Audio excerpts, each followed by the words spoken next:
Quand vous faites de la broderie d'art, vous avez le choix entre deux types de perles, les tchèques et les japonaises. Mais quelles sont les meilleures? On va faire le point dans cette vidéo. Bonjour à toutes et à tous, je suis Marie-Hélène Héral, artiste brodeuse, créatrice de la marque Studio Héral et de son école de broderie d'art du même nom. Pour ne manquer aucune vidéo que je publie sur cette chaîne, pensez à vous abonner, c'est là juste en dessous. Et puis activez la petite cloche pour recevoir les notifications des vidéos à venir. Pour ceux qui ne savent pas ce que sont les perles de rocaille, en fait ce sont de toutes petites perles que l'on fixe soit au crochet de Lunéville, soit à l'aiguille sur du tissu. On en trouve de tailles variables et en règle générale les toutes petites perles, les plus petites en fait que l'on trouve dans le commerce, elles sont de taille 15, même si on peut en trouver en vintage de taille 18 voire 22, là vous avez des perles microscopiques, mais on va dire que les plus couramment utilisées en micro-perles ce sont les perles 15, après bien sûr vous avez la 14, la 13, la 12 et puis en perles de rocaille vous avez les 11. Donc ce sont les 15 et les 11 qui sont les plus communément utilisées, mais vous avez vraiment toute la gamme jusqu'à la perle 6 voire encore plus grosse, donc plus le chiffre est petit, plus la perle est grosse. Si bien que la perle 6 va être quand même une perle assez grosse. Même si ça reste quand même de la rocaille, c'est-à-dire une petite perle, une perle fine. Donc ne négligez pas quand même ces perles 8 et 6 qui sont plus grossières, mais grossier ne veut pas dire moche, puisque grossier, vous pouvez les mélanger avec des perles beaucoup plus fines, vous pouvez avoir un rendu très joli avec un mélange comme ça de perles de taille 6, 8, 11 et même de la micro-perle. Ou alors si vous êtes sur des créations plus grandes, vous avez par exemple une grande sculpture ou un grand tableau, là vous mettez des perles plus grosses forcément. Maintenant qu'on a vu ce qu'étaient les perles de rocaille, on va s'intéresser à leur origine, donc soit la République tchèque, soit le Japon. Alors elles ont un point en commun, elles sont toutes les deux en verre, c'est donc la même matière. Quant à savoir si y en a une qui est meilleure que l'autre, je vais encore dire ça dépend. J'ai toujours l'habitude de dire ça dépend, mais c'est vraiment ça en fait. Si vous brodez au crochet de Lunéville, vous allez avoir tendance à acheter des perles sur fil. Elles sont déjà montées sur fil, puisque je vous rappelle que le crochet va aller chercher un fil dessous et va aller accrocher à l'aide de la chaînette, va aller accrocher les perles qui vont se fixer de façon très régulière sous le tissu. Donc si vous achetez des perles sur fil, en règle générale en France, elles viennent de République tchèque. Les perles sur fil qu'on utilise dans la haute couture, très généralement, elles sont tchèques. Et là, vous avez les perles sur fil qui sont un peu plus récentes, donc le fil est un peu plus gros. Et vous avez également les perles vintage, comme vous pouvez voir sur l'image. Là, le fil est très très fin, mais la perle est de même qualité, c'est la même chose. Les perles tchèques par rapport aux perles japonaises, elles ont un trou plus petit. Alors pourquoi les perles japonaises ont ce trou qui est plus gros que les perles tchèques? Parce qu'en fait, les perles japonaises, au départ, elles ont été faites pour créer des bijoux ou des accessoires comme des petits sacs, et donc les japonaises elles passaient et repassaient, ou elles passent et repassent, puisque ça se fait toujours, le fil avec l'aiguille à travers les perles. Donc si vous devez passer l'aiguille plusieurs fois dans une même perle qui est toute petite, il faut que le trou soit gros. Alors que les perles tchèques, elles sont montées sur fil, donc vous allez attraper le fil comme ça.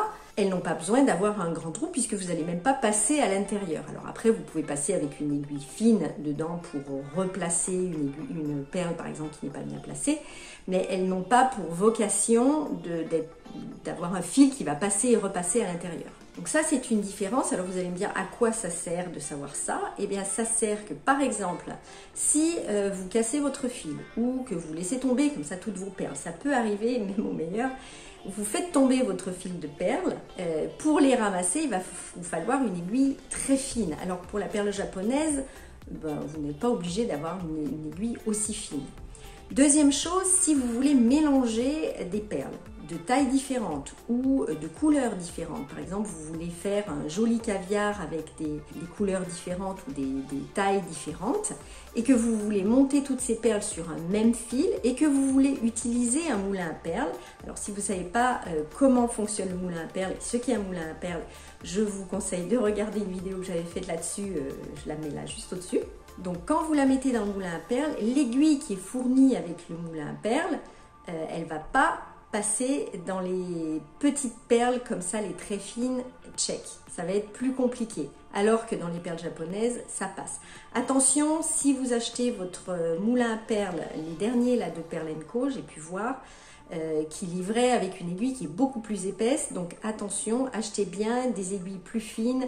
Il y a la marque Bidalone, je vous mets le nom ici, qui en vend, et d'ailleurs chez Perle & Co vous pouvez trouver des aiguilles plus fines pour passer justement dans ces perles. Donc si vous voulez faire un mélange de couleurs et de tailles, peut-être que la perle japonaise se justifie mieux. En revanche, si vous voulez faire de grandes lignes, poser des lignes ou faire des remplissages avec la même perle, la même taille, la même couleur, je vous conseille quand même d'acheter des perles sur fil, donc des perles tchèques, qui vont être moins coûteuses et qui seront déjà montées sur fil, donc ça va être un grand gain de temps. Alors où est-ce qu'on trouve ces perles sur fil? Eh bien ces perles sur fil, si vous les voulez des tailles, vous voulez acheter un fil, 2 fils ou 3 fils, je vous conseille d'acheter chez Broderie Plaisir. Il se trouve près de Strasbourg. Vous avez également Paillettes et Broderie en ligne. Et puis sinon, si vous voulez vraiment aller dans un magasin, et là il faut prendre rendez-vous, c'est chez Fried Frères, rue du Caire à Paris.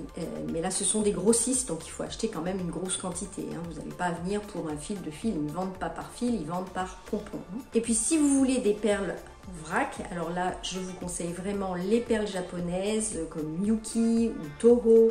Ils ont vraiment de jolies perles. En fait, ils ont beaucoup plus de choix que ce qu'on peut trouver sur fil. Maintenant, ils créent vraiment de très très jolies perles. Alors, vous en avez également chez Fried Frères, mais vous en avez chez Perle & Co. Ils vendent pas mal de perles japonaises. Et puis après, vous avez les sites sur Etsy, par exemple. Vous trouvez aussi pas mal de perles japonaises. Alors, si vous regardez un petit peu sur Internet, vous allez trouver aussi des perles chinoises. Alors, les perles chinoises, là aussi, ça dépend. Elles sont beaucoup moins chères. Vous en trouvez aussi rue du Temple à Paris. Il y a tous ces magasins chinois qui se suivent, où vous trouvez de la perle chinoise. Alors le problème c'est qu'elles peuvent perdre leur couleur après avec le temps, ça c'est possible. L'inconvénient c'est qu'elles sont très irrégulières, donc si vous voulez faire des lignes de perles très fines, très régulières, là c'est sans réfléchir la perle japonaise. Si au contraire vous voulez faire un mélange, vous faites par exemple une broderie beaucoup plus contemporaine on va dire et de l'art textile, là vous pouvez avoir intérêt à mettre des perles par exemple 6 ou 8, des perles plus grosses qui vont être totalement irrégulières, qui vont se mélanger avec des perles plus régulières. Ça peut donner vraiment un effet très joli. Donc là, pourquoi pas utiliser aussi des perles chinoises. Donc faites votre choix, faites votre tri au milieu de tout ça. Allez regarder aussi les couleurs. Regardez aussi sur les sites. Sur Perle & Co, ils ont des mix aussi, des mélanges de couleurs, des camailleux comme ça tout autour de l'orange, autour du jaune, autour du brun.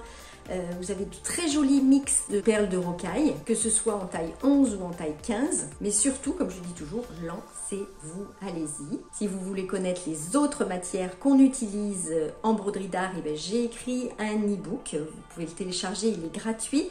Vous le trouverez dans les descriptifs juste en dessous. Si vous ne recevez pas l'email avec le lien, il est sans doute dans vos courriers indésirables, vos spams. Et si vous avez une adresse Gmail, il faut aller sur votre adresse mail en ligne. Vous allez dans catégorie puis promotion.